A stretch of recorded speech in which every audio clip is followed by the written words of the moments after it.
delighted to be able to see so many of you joining myself and Secretariat colleagues this morning for this hour-long session, and we will devote an hour. So if we finish no later than 12:35, it's giving us a little bit more to give us the opportunity to talk to you about the learning support procurement process, what we are hoping to achieve by delivering a learning support capability, and for you to be able to ask, or to be given the opportunity to ask any questions.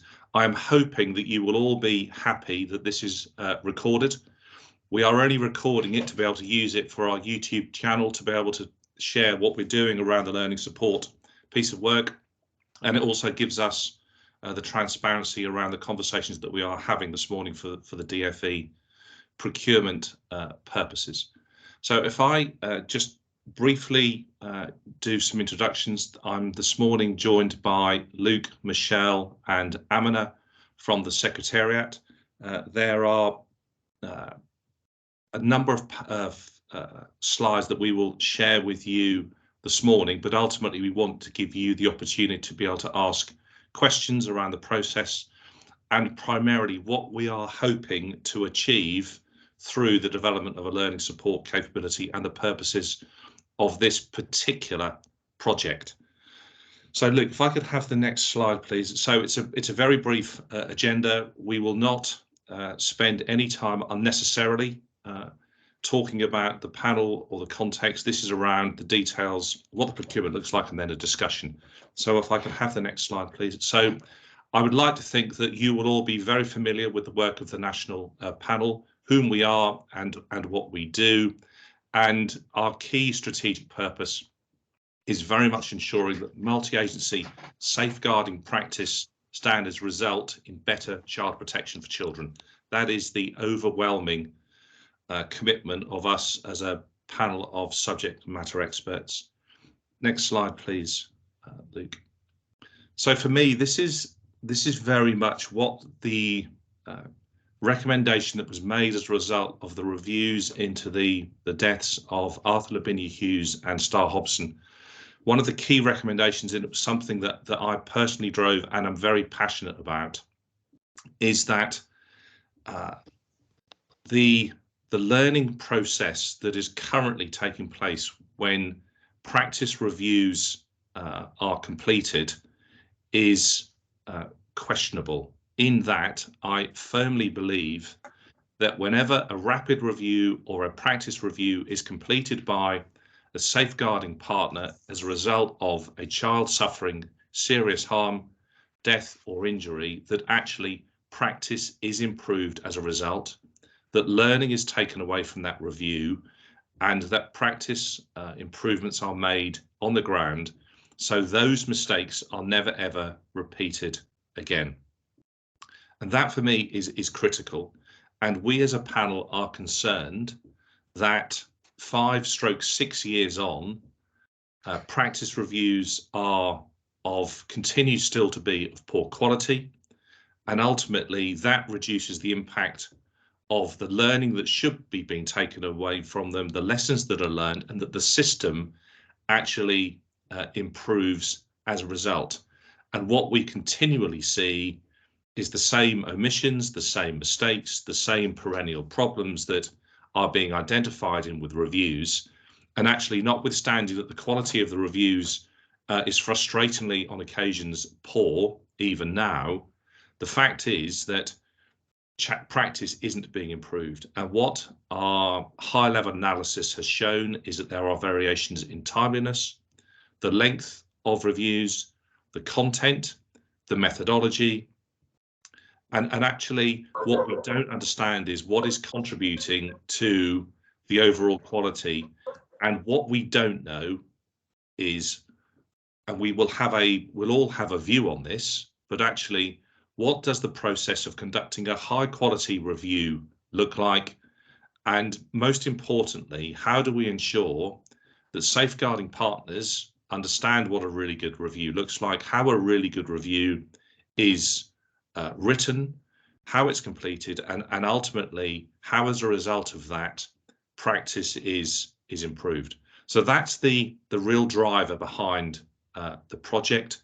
It's around creating a learning support capability whereby not only do we see the quality of the reviews significantly improve, whereby when the panel meet every other week, we very rarely see a poor review, but ultimately it's about ensuring that high quality learning is taken from those reviews. And I keep going back to that point, that this is the critical thing for me. How do we ensure that practice is improved on the ground? How are safeguarding partners addressing the perennial problems that seem to undermine really good safeguarding arrangements and child protection practice? And how do we ensure that children are not routinely failed as a result of not taking away the learning, not taking away the recommendations from the reviews, and practice being improved? Luke. So now Simon's given you the context and really the thing the need we've identified. I'm going to take you through some of the project details about what we are seeking to commission.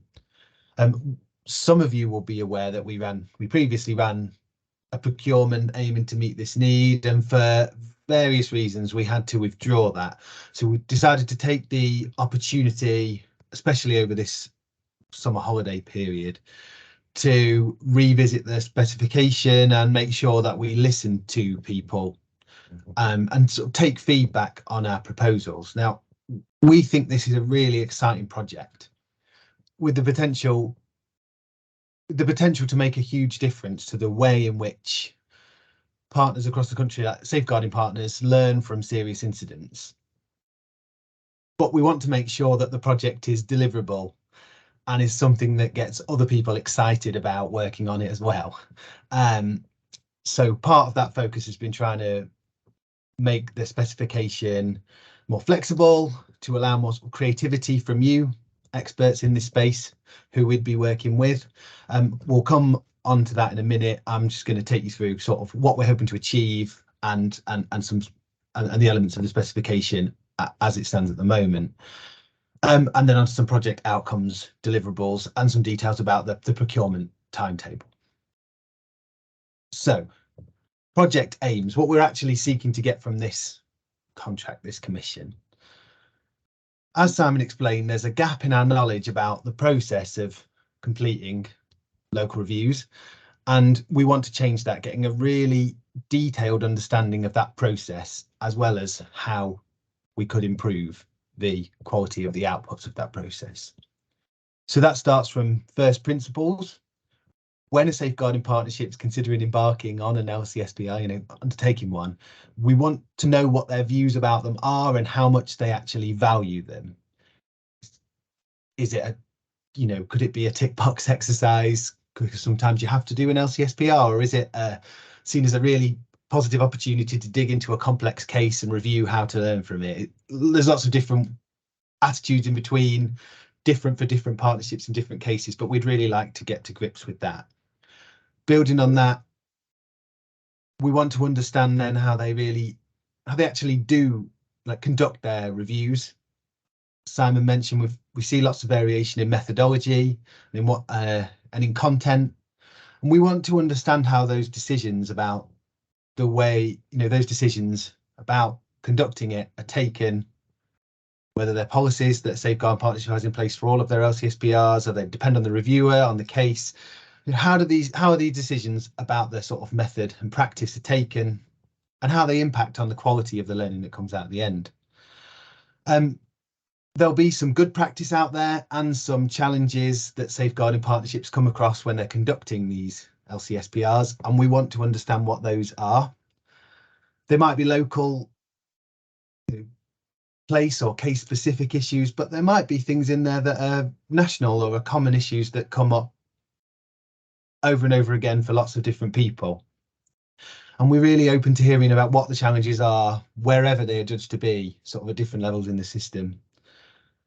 And then we want to understand kind of how the review information is turned into recommendations. So what consideration goes into what their lessons learned and the recommendations made at the end are. How much is it considered?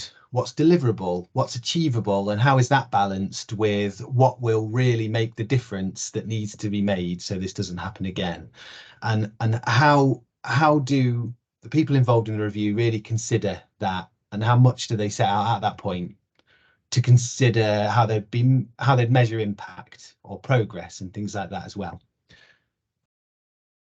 We want this. What we aren't going to get into here is necessarily the how it's then implemented and how, we talked about whether the recommendation is deliverable. We won't get into whether it is delivered and how delivery and progress goes and how that's tracked. We think we might to build on that in future, and that is another important thing to understand. But what we want here is this really good understanding in really granular detail of how the review is conducted and how that's turned into key learning and recommendations at the end. What we want this project to give us, though, is, as well as that understanding, is recommendations for what needs to change. That'll be mean gathering a lot of evidence firsthand, and we want the delivery partner to tell us, based on all that evidence, what can we do to make this process better? What can we put in place? How can we enable really high quality learning in response to serious incidents across the full range of safeguarding partners? Now, let's talk about the sort of key components we see in this project. This is where we've tried to retain a lot of flexibility in how we achieve the aims that I've just set out. We want the bids people submit to tell us the best way to build this understanding that we want to get. Lots of the people here in this call are experts in this field, lots of experience in working across our sector and in research. So it'd be great. We want to allow the space for you to tell us how you'd find all this out and what you would need to do to feel really confident in the recommendations you are making at the end. So, thinking about what we specified last time, we've trying to kind of really take that back to what the principles are that we think is really important in this sort of project delivery, and make sure that we're just very clear about the sort of components that we would consider to be essential. So we think that ultimately the people that know best about safeguarding partnerships and how they work and what would help them are the safeguarding partnerships themselves. And we'd want to see collaboration really threaded through every element of this project. Similarly, the project will involve working with the panel and the secretariat, represented here by Simon on the panel and me on the secretariat supporting them. And practically, it will involve working together, but kind of strategically and, in thinking through the project as well. LCSPRs happen across the full spectrum of cases that the panel sees and across the whole country. So we'd want to see this project looking at a wide view of case types and approaches, different places and types of safeguarding partnership. And we would want some of them to be with real, live LCSPRs currently taking place. We're not specifying precisely how many, and we want to leave this open to include working with safeguarding partnerships at different stages of the process, or who've just completed them, because they might have a view across the whole process in a way. So we want to leave that open to get the best sort of mix of perspectives and insights, but we think that kind of live perspective, working through some real cases, is an important part of getting to grips with how this works in practice. I've mentioned this already, but we want this not only to explore how reviews are conducted, but also how that's turned into recommendations at the end based on that learning. And in turn, number 4 is that we want this project to identify learning and make recommendations. I'm in danger of using the word learning and recommendations too many times here, so hopefully that distinction is clear. It's about what change we could drive forward in policy and practice to make this process better and improve the quality of the outputs. The final item, number 5 on this list, is that this project will run for a while. We'll get onto that duration soon, but this is a problem, and a need we've identified now. We don't want to wait a year or so. to, hear our first information about what's happening and what we can learn about good quality reviews. We'd really like to explore with the delivery partner appropriate, proportionate ways to share learning through the project. Now, that might be with the panel, making sure that they're updated on what you're finding and understand it as we're developing as we go along. But actually, if there are ways we can identify, or that bidders can put forward that creative about ways we can kind of share more broadly any key learning or examples or exciting developments in a way that will keep people engaged and excited about the project as it's happening. And, essentially, I suppose I'm saying that they don't have to be definitive, but if we can help people engage with the idea of the project and what we're finding as we go along, not just expecting everyone to read a really long report on gov.uk at the end, though there will, of course, be a nice long report on gov.uk at the end, because this is still a commissioned by the civil service. So the last thing to say, I guess, on this slide is that in the previous specification, we'd set out that we want a delivery partner who'd work alongside safeguarding partners and might commission extra support for them. So when solutions were identified, they could, or challenges were identified, they could try out things that might help them overcome those challenges. We don't want to see this got very complex. We had some concerns about the way we're set now, but we don't want to lose that possibility. So we were keeping the possibility here that during the project, the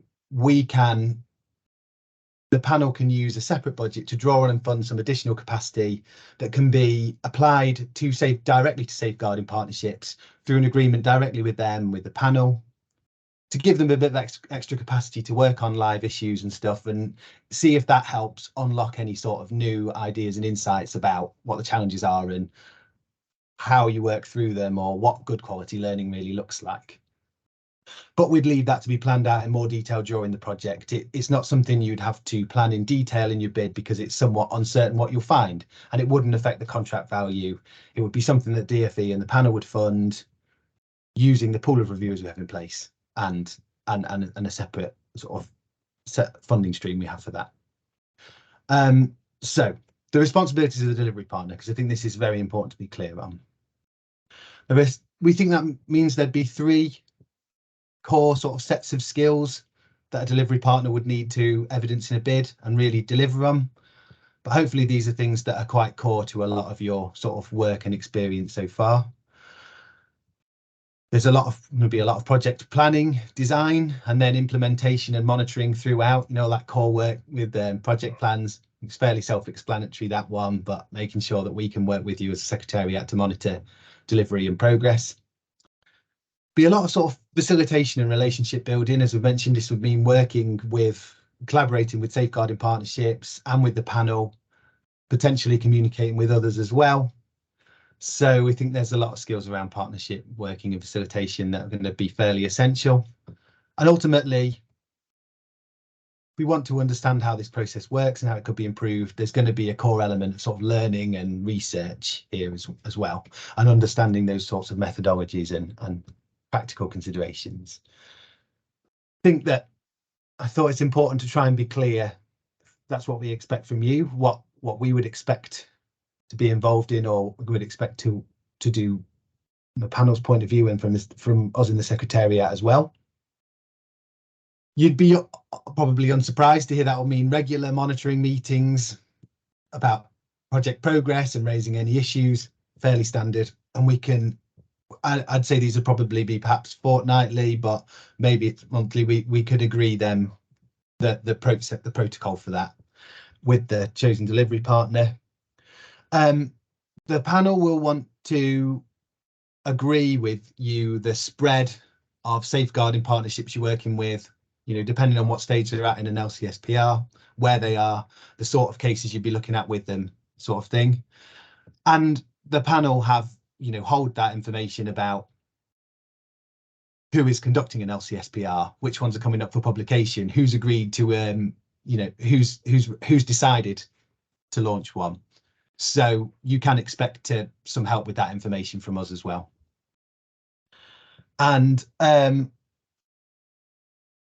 mentioned that there's the possibility of the panel commissioning some extra resource or providing expert advice themselves if that helps unlock things along the way. Okay. So thinking about the end of the project, the outcomes, the deliverables from it, we want to be really open and flexible in how you deliver the project, or how you propose to deliver it. So hopefully it's clear to be, it's important, helpful to be clear about what we want to get out of it again. Thinking about the bigger picture with the outcomes and where we'd like to get to in future, we want to understand how safeguarding partners view this learning process and the value they place on it, so we know where we're starting from. And we want a really detailed understanding of how this learning process is undertaken. We want there to be a clear kind of communicable picture of what the characteristics are of a high quality learning in these reviews. And we want to know how we can enable safeguarding partners to deliver that repeatedly, consistently. This is going to be a big part of a really robust evidence base that the panel can use and take forward. So if we want to make changes, we know what those changes should be, but why we're doing them. And that's important not just for us, but if we needed to, if the panel need to advocate across government for changes, say it's to Treasury for funding or into the Home Office for a different something like that, we need that evidence base to back that up and drive forward those changes. And ultimately, we shouldn't lose sight of the fact that the reason we do this is to make sure that when a serious incident does happen, the system is really learning lessons from them, so it can continue to get better and avoid repeating those same mistakes, and ultimately better protect children from harm. Now that's all quite high level, so just think about what that means out of the end of this project, feeling a bit more tangible. There's going to be some set up things that we'd want to see to be assured that we're setting off on the right footing. Again, project management tools or project plans like that. We've talked about how we'll share learning through the project, and we'd look to agree some ways of some interim reports on progress or ways of sharing learning as we go along. And then I mentioned a final report, recommendations for change, and with the intention that they'd be published on gov.uk. So ultimately it'd lead to sort of a big report and recommendations. So to cover the procurement details so far on this, hope that this project could run for a year. We are intending to publish the invitation to tender, a bit more detail than this, but see, based on this, in the beginning of September. Give a week or so for any clarification questions to come back and us to answer them. But we'll be looking to keep the bidding open for the rest of September, and then will be some time in October for us to score and assess bids, and choose a delivery partner, notify results. And now I said I want to get started in October. There might be some lead-in times depending on who we choose and what projects they're rounding up and things like that. So 12 months, hopefully starting at the end of October or into maybe early November. And we'd expect the total cost not to exceed £250,000, but this is a competition, so we'll to see what bids come through that. If you think from this that you'd be interested in bidding, just a reminder of the way it's going to be run is through this DPS that the Department for Education holds, the Children's Social Care DPS. There are 3 categories listed here, categories 5, 11 and 13 listed on this slide. You'll have to be registered on the DPS and included in one of those categories before we launch the ITT in early September, so that you get notified that it's there and so that you're eligible to put a bid in. So I would personally recommend you try to get onto the DPS by the end of the month or in early September. There are lots of people on that. Anyone can sign up to it. I think a lot of you are already on there, but there is some guidance that we can share about registered in the right way and making sure you're on there. Once you are registered, because this project's out there with a PIN and things like that, we need all correspondence and other questions about it to come through the Jagger system that you'll be registered on. So that was everything I was looking to kind of share with you about the project so far. I guess what I want to reiterate is that this is our proposed model. We've listened to some of the concerns people had about the previous tender, and we've tried to adapt it. But we're here today to sort of try and use the second half of this meeting to take your feedback on this and answer any questions you've got, but really take your sort of reflections on it as well. We've got some questions for discussion here. We sent out some questions in advance alongside the PIN. I know some of you took the time to respond to that, and we really appreciate that. We read them already.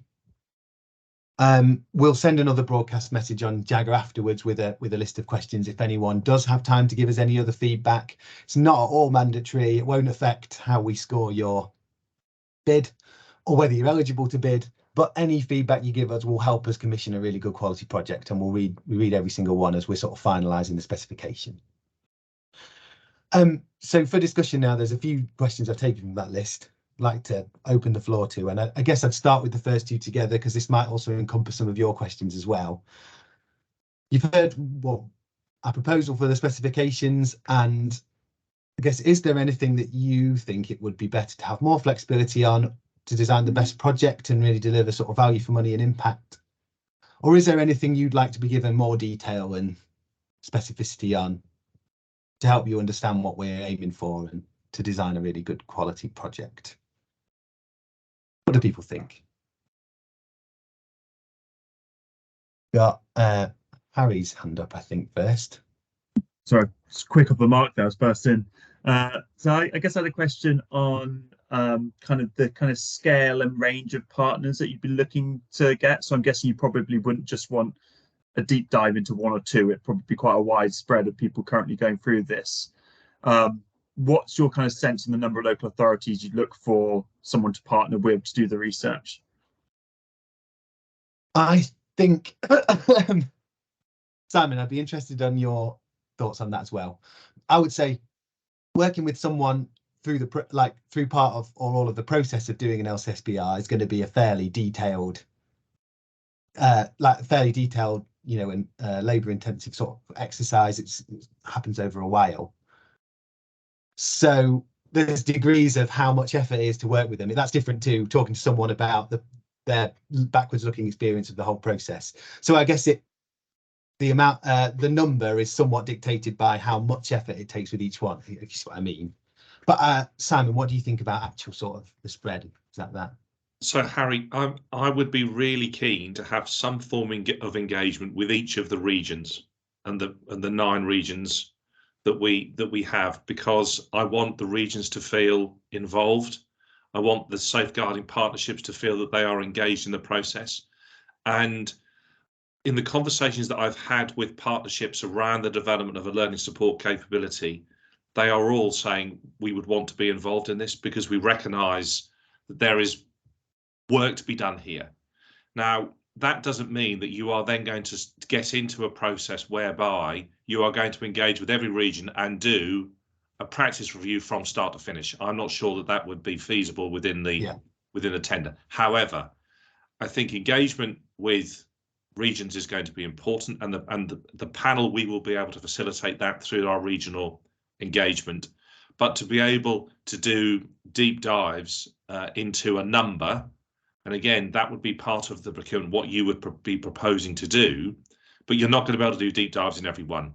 But I would expect there to be more than 1 or 2, because I'd want to see the learning coming from different types of reviews.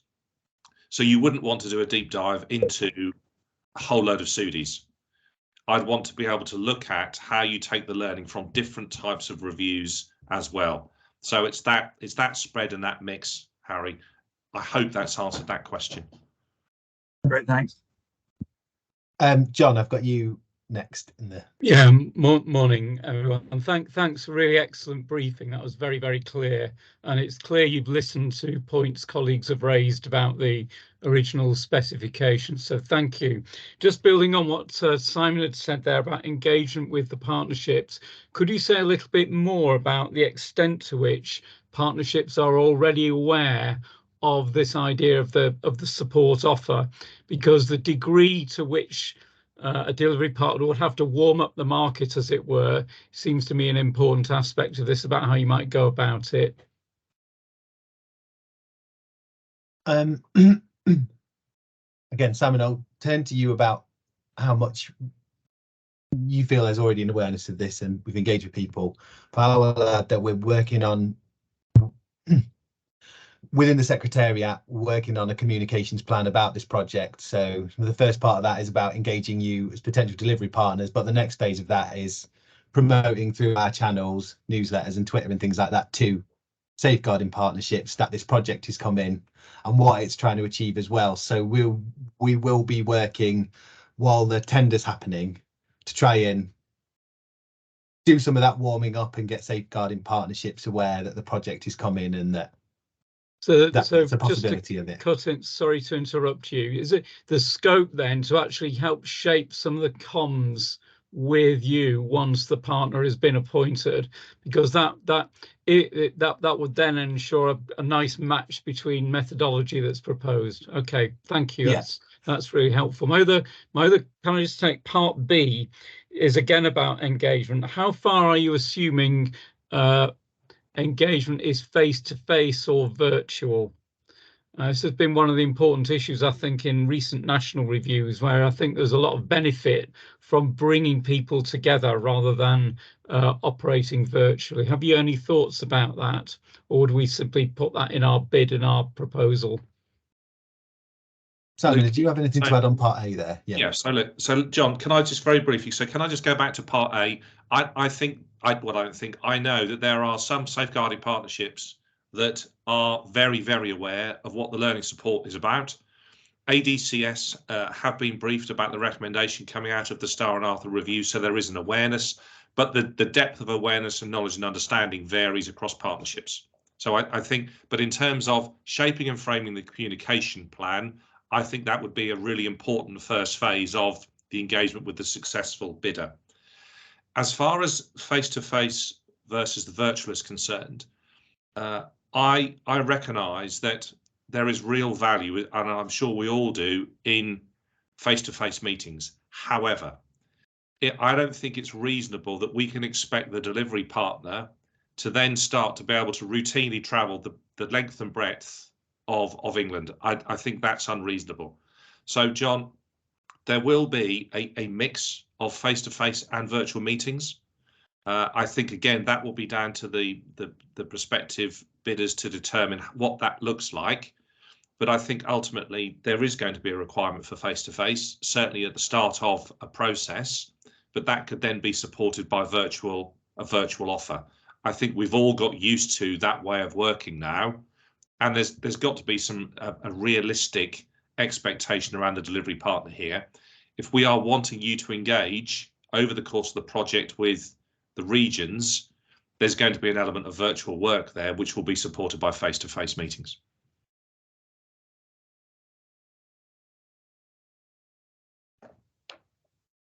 Sarah, you are next with your hand up. Thanks. Yeah, and thanks for that overview, Luke and Simon. Really helpful and gave me some clarity. I've just got a couple of bits to sense check with you, if that's all right, and then probably a question off the back of that. Just to check my understanding, I guess this focus is on the kind of process, the quality, and the partnership working in relation to undertaking an LCSPR and how they kind of formulate the recommendations. That is the area that you're looking at. Am I just checking? It's not the how do they then move forward and implement them recommendations and some of the challenges there. If I understood that part of the system correctly. Yes, we would love in future to get into the into that, how you implement them, challenges in delivery, and dissemination of learning and things like that. But let's get a really good understanding first of what really high quality learning looks like and how that leads to a really good report with clear, impactful, deliverable recommendations, so that we can be working on making those changes and getting that in place, and people can then learn about how you disseminate and deliver against those really high quality, reviews and reports, I guess. And Sarah, can I just build on what Luke has said? So this is a personal view. My personal view is that reviews that are being done, recommendations are often being made in isolation of the environment and the respective positions of the organisations that are involved when they're being made. And the opportunity then to deliver those recommendations is then being lost because they're being pitched into an environment where I think senior people are looking at it and thinking, well, how does that fit into our organisational strategy? So that would be part of, if you like, this element of the work, understanding how recommendations are made. Is the appropriate engagement being done with the partnerships that are going, or the partners that are going to be affected? We hope in due course that the second phase could then look at implementation, delivery and evaluation of recommendations, but that's not for this tender.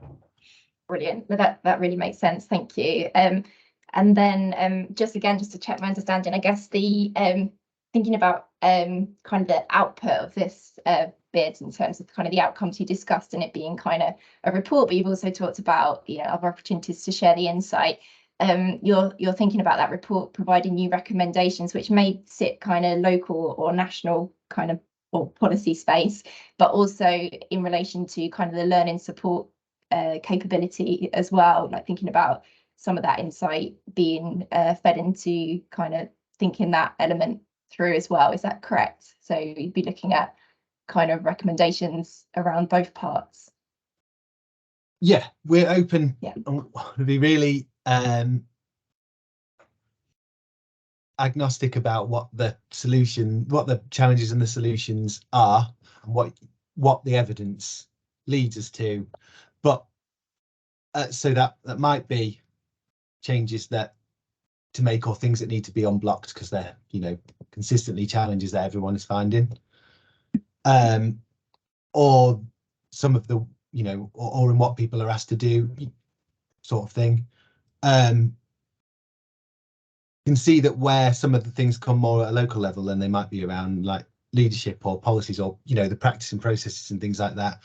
Maybe that is involves some types of support or whatever form that takes as well. I don't want to prejudice the outcome of a project that we've not really even started yet, whatever that support looks like, because there are lots of models out there like peer-to-peer or training models and or kite marking expert people that can help advisors and all sorts of things. It would be really interested in what the right model could be, and yeah, depending on how it works and best. Simon, do you agree? Look, I agree, Sarah. There could be, and I anticipate there will be multiple recommendations coming out of this. It might be ultimately that will be for the successful partner to consider what's preventing. Well, what's the value placed in a review in the first place? I think is really important. Then there's a second place of right. I say, so what constitutes a good review? How is a good review created? So we understand all the component parts, the right environment, the right support, the right investment in people, whatever that might be. Then a series of recommendations to get to the point whereby, as I go back to the point I've made at the very start, how can we be confident that in a year, 2 years' time, the panel very rarely sees a poor review and very, very rarely sees a review that has recommendations which are not going to improve practice? That for me is the real crux of it. And how you then get to that point and what it then looks like in terms of the long-term sustainability of getting to that standard then is a matter for the partner to make recommendations. That's really helpful. Thank you both. So next we've got Michelle. Just to agree with everyone, just really pleased to hear the progress that's been made, particularly around this. And just to flag, I'm not sure if you're both aware, but Wales have just done commissioned a thematic review, which I actually led on, and there's a whole section around quality and the process of child practice reviews in Wales, which is due to be released next month. We're just briefing the commissioners, the Children's Commissioner in Wales and the Deputy Minister. So as soon as I have permission, it's under embargo, I will share that. But I think what you're doing with this is going a bit deeper. It was unintentional for us to work on the quality, but it just, because it's the data and it's what we learn from, we ended up having that as a big piece of the work going forward. So I'm really excited to hear that you want to understand a bit more of that process as it's happening live.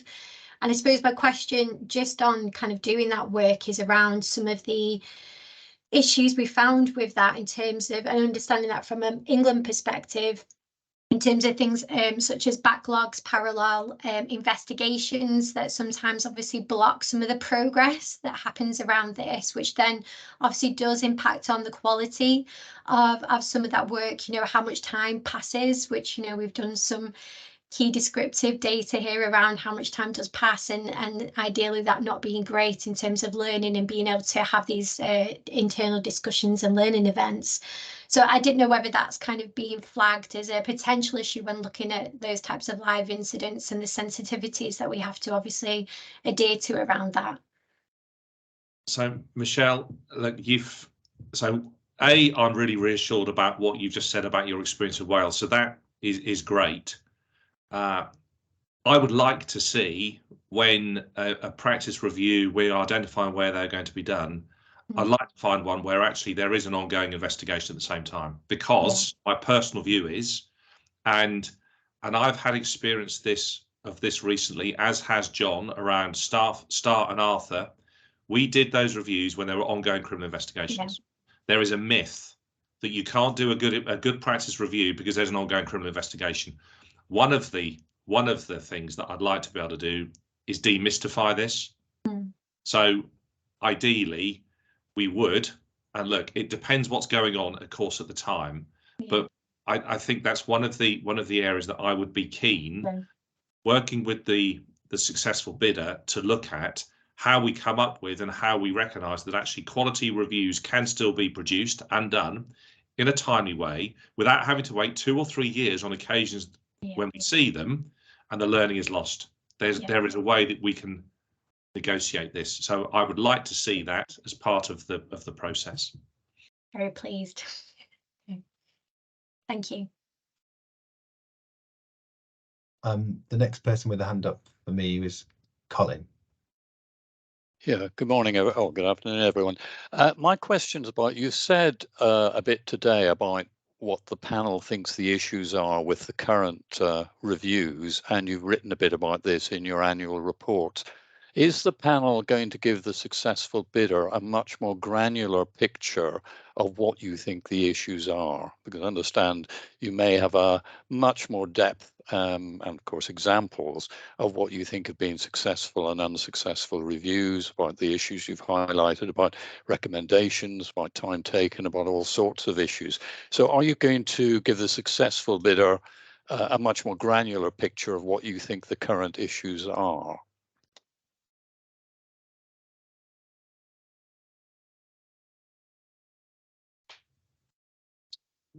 So as you mentioned that we published some stuff alongside our annual report, and there are some other pieces of research out there about sort of recommendations that get made or so that. So hope that there is a good. I would hope that a delivery partner would be looking to kind of draw on what published sort of research or analysis there already is, to start to build that understanding, and you'll get a really good view of it by talking to safeguarding partners. But I think that it would also be important to facilitate some time with the panel to like really discuss that in detail. I think it's more likely to be like a detailed discussion than it is some secret briefing that we haven't given you for the bidding that gives lots more detail on that. If we had it, it'd probably be in writing, it'd probably be public, but that sort of the panel have a wealth of experience and lots of views in this, so I'm sure we can facilitate that kind of discussion about what they see, what you think is a really, what you think is in a really good review, and what you think, what worries you when you read it, meeting after meeting. I think that would be hugely helpful for helping to make sure that the work is kind of on target and addressing the things the panel are most concerned about. Colin, so can I just, and I hope give everybody on the call today the reassurance, and I hope I'm not going to fall foul of any use of inappropriate language here, but I see this as a partnership, because the panel will work with the successful bidder, and will then work with the safeguarding partners that we are involved in. Colin, I hope to then get to the right point. So I don't see the successful bidder just then being told, just go on, just get on with it. And Luke talked about regular meetings, regular checkpoints. That will be done from my perspective in a consultative supporting manner to ensure that the successful bidder gets the maximum from this, because ultimately we all would aspire to achieve the same output, and that is to be able to say to the safeguarding partners, this is how you do a really good review, this is how you make for really meaningful recommendations. So I see it very much as a partnership, and you going out working with me for the time being as the person that's driven this to make this really meaningful, really impactful. And of course we will be able to highlight what we think is a poor review, what we think is a good review, but ultimately, as Luke said, there's a lot of material that's already out there that's published that we would then want to work with you with, and then work with the safeguarding partnership.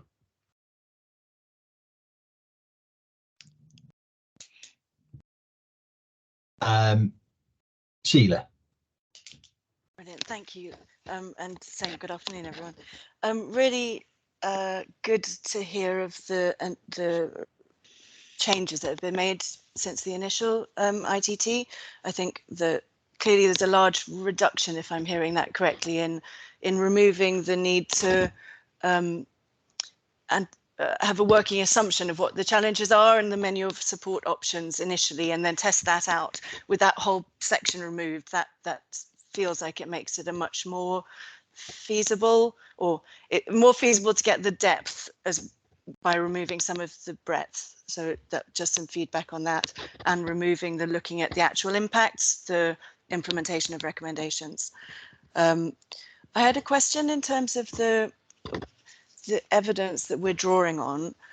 Has there been any discussion with partners in health? I'm really aware that in the patient safety world, there's a real sort of revolution going on at the moment with a move to the new PSIRF patient safety incident response framework, with a national curriculum for training people for doing patient safety incident reviews, etc. And I wondered whether do you as a panel have an interest in drawing on some of the wider evidence base, as well as the sort of practice evidence base we can generate through working with safeguarding partners, in thinking about what do we know across different sectors about effective approaches to learning and kinds of recommendations that are more likely to make a difference. So two parts of the question: have those linkages across with health in terms of their developments been made already?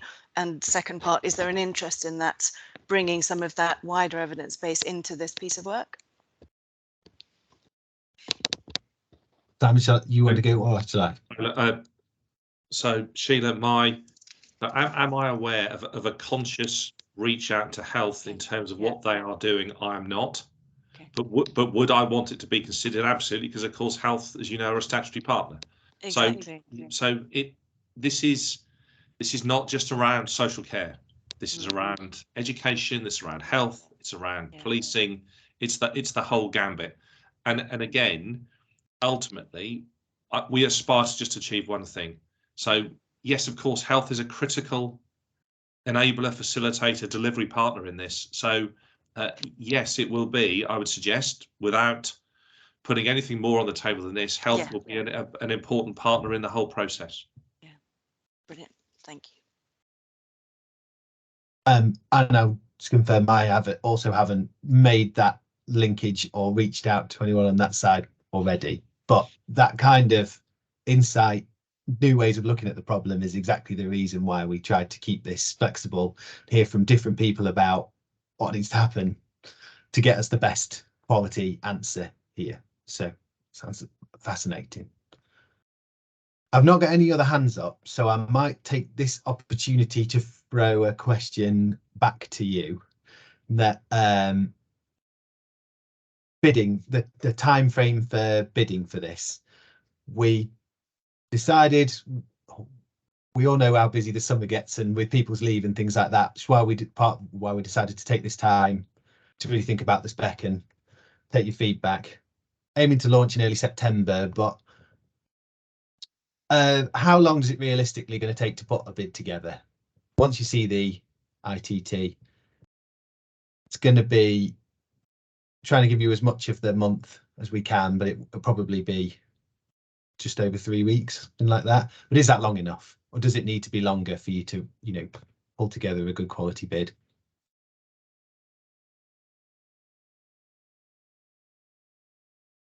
One very shy all of a sudden. I'll pitch in. We said 15 days in our response to your little questionnaire. I think that's reasonable. But great.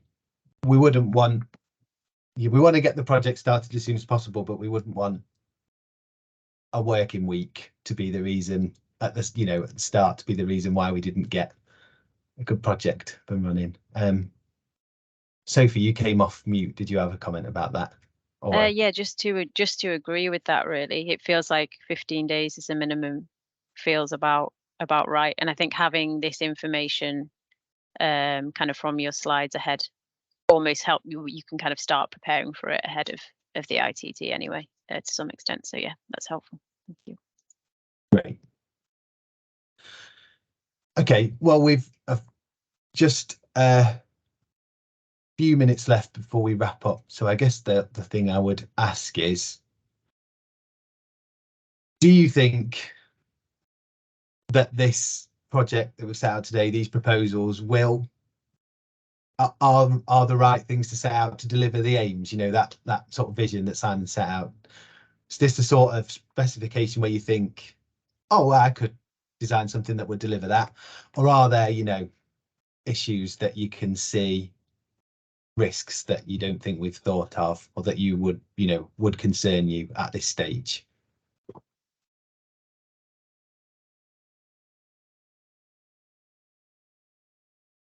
Suzanne, hand, but I can't see. Oh, got a second panel of people. Suzanne.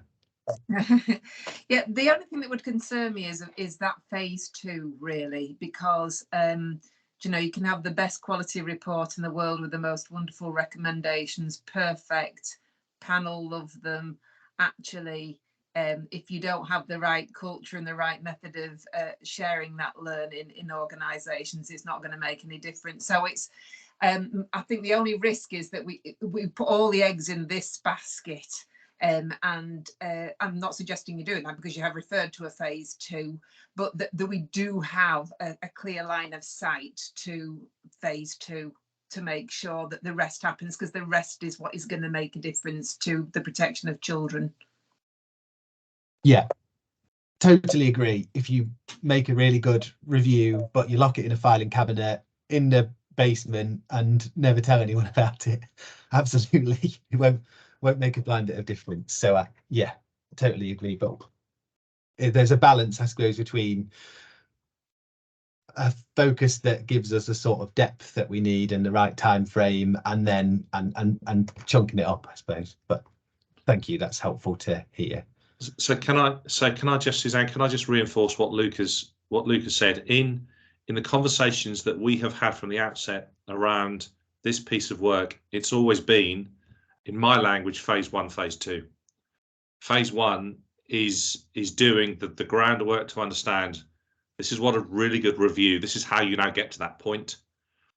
This is how you make meaningful recommendations. Phase 2 was always around delivery of recommendations and implementation, but you had to do it in 2 different phases. And of course, evaluation is then, so you then have to factor in the timescales for evaluation. If you put that all into one, this would be an extended piece of work. I cannot emphasize enough the importance of actually, after all this time, becoming really confident that partnerships are doing really good reviews and they value them. And this was always phase one. Phase two, I hope, will then be the outcome of phase one, because I couldn't agree with you more, but you have to do this first. And that's really important. But ultimately it then does come down to, but then you've then got to build in the evaluation criteria, and actually that might then bring about a different skill set. So this was phase one, recognizing that actually you have to do phase one well first before you then think about doing phase two.